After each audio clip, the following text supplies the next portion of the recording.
Bonjour mes chers, aujourd'hui c'est le vendredi 12 juin 2020. Donc tout d'abord désolé parce que vous vous êtes réveillé à 8 heures du matin aujourd'hui, en exception. En fait moi aussi, on s'est habitué à se réveiller un peu tard pendant cette période de confinement. Mais un peu de, comment dirais-je, un peu d'énergie, ça fait du bien aussi quand même. Et voilà, donc on va commencer notre séance par la correction des exercices que je vous ai demandé de faire la semaine dernière. C'était l'exercice 5, 7, page 44 et laissez-moi voir, 8, page 45. C'est ça, d'accord? Donc dans cette petite vidéo, je commence par vous donner le plan de cette séance. En fait, c'est la dernière séance de l'année. Je suis très fière de vous. Vous avez beaucoup bien travaillé dans cette période. Vous faites le travail demandé, vous êtes sérieux. Vous n'hésitez pas à poser des questions. Il y a beaucoup d'élèves qui m'envoient le long de la semaine des questions, des exercices et tout ça, même si on n'a pas cours. Ça me fait beaucoup plaisir. Et voilà, donc on va corriger les exercices 5, 7, page 44 et 8, page 45, probabilité. Après, je vais vous proposer de faire le problème. Quel problème? Oui, le problème 13, page 46. C'est un problème brevet sur la probabilité aussi. Je vais vous proposer de le faire. Et vous pouvez le faire en binôme si vous voulez, comme en classe. Juste, vous pouvez discuter en binôme et faire l'exercice. Je vais vous donner peut-être 10 minutes pour le faire. C'est suffisant. Et après avoir terminé la probabilité, on va passer à une nouvelle leçon. Je ne vais pas dire un nouveau chapitre parce qu'en fait, ce n'est pas vraiment un chapitre. C'est une toute petite partie d'un chapitre qui s'appelle trigonométrie. Ce chapitre-là, vous allez le voir en troisième.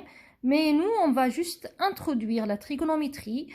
On va expliquer la notion du cosinus. Et c'est tout. Voilà, c'est tout ce qu'on va faire aujourd'hui. Donc, avec vous maintenant, je vais juste corriger l'exercice 5, page 44, parce qu'il y a des élèves qui ont fait quelques petites fautes. Donc, je vais juste corriger et faites attention aux remarques que je vais dire. L'exercice 5, page 44, vous avez votre cahier d'activité devant vous pour lire les énoncés. Donc, qu'est-ce qu'il dit? Je vais écrire là, exercice 5, j'allais écrire 4, page 44. Donc, un sac contient 6 boules. Donc, moi, je vais dessiner un sac.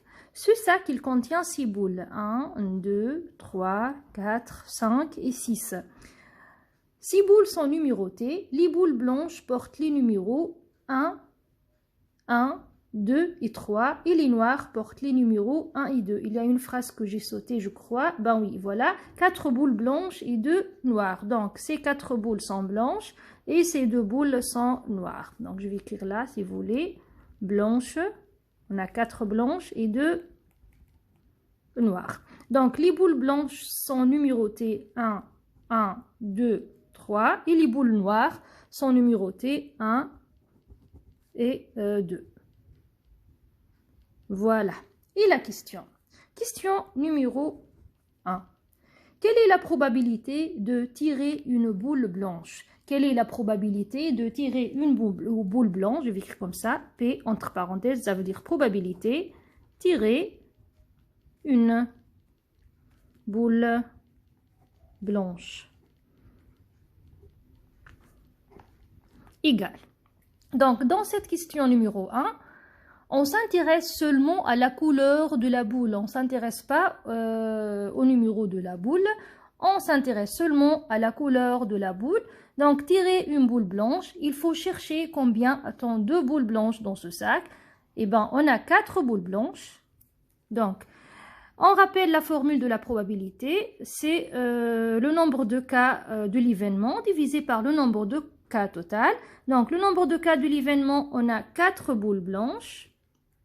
Divisé par le nombre total de boules, d'accord? C'est-à-dire l'univers, le nombre d'éléments de l'univers. On a 6 boules, donc on va faire 4 divisé par 6. Et on peut simplifier par 2. 4 divisé par 2, c'est 2. Et 6 divisé par 2, c'est 3. Donc la probabilité d'obtenir une boule blanche égale à 2 tiers. On passe à la question petit 2. Quelle est la probabilité de tirer une boule portant le numéro 2? Donc P, ça veut dire probabilité, tirer une boule portant le numéro 2. Donc, dans cette question, on s'intéresse uniquement au numéro de la boule. On ne s'intéresse pas à sa couleur. Donc, la couleur n'est pas importante. Ce qui est important dans cette question, c'est le numéro de la boule. Donc, puisqu'on veut que la boule soit numérotée 2, donc on va chercher dans le sac combien a-t-on de boules numérotées 2. Combien a-t-on de boules numérotées 2? On va voir.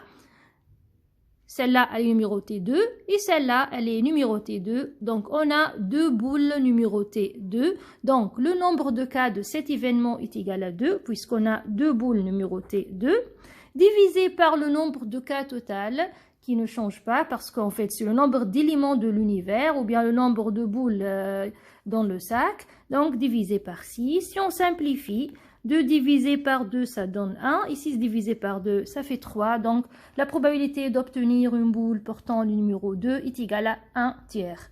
Je crois qu'il reste une troisième question. Oui, une troisième question.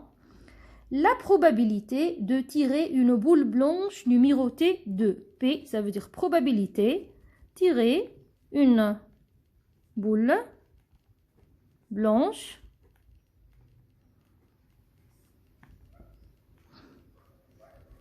numérotée 1. Une boule blanche numérotée 1. Donc, dans cet événement, on doit chercher tout d'abord combien y a-t-il dans le sac de boules blanches numérotées 1. Donc là, 1 et 2. On a 2 boules blanches numérotées 1. Celle-là, on ne va pas la compter. Elle est numérotée 1, mais on ne va pas la compter parce qu'elle est noire. Et nous, on veut que les boules blanches. Donc, on a 2 boules blanches numérotées 1. Donc, le nombre de cas de cet événement est égal à 2. Donc, égal à 2, divisé par le nombre de cas total qui est le nombre d'éléments de l'univers. Donc, on a toujours 6 boules, ça ne change pas. Et on simplifie, 2 divisé par 2, ça donne 1. Et 6 divisé par 2, ça donne 3. Et voilà. J'espère que tout le monde a bien compris la notion de la probabilité et comment trouver la probabilité d'un événement. C'est très simple. D'accord? Donc, je vous ai aussi demandé de faire l'exercice 7. Celui-là, l'exercice 7. Et l'exercice 8. D'accord? Donc, il y a beaucoup d'élèves qui ont fait leur travail. J'ai reçu votre travail par mail. Très bien, les enfants. Et voilà, donc maintenant, qu'est-ce que j'en vais faire? Attendez. Voilà. Je vous propose maintenant de prendre votre cahier d'activité, ouvrir la page 46 pour faire un problème brevet. Donc, problème brevet. Problème brevet. 13 pages 46, cahier d'activité. 13 pages 46, cahier d'activité. Donc, allez-y, je vous laisse 10 minutes pour faire ce problème.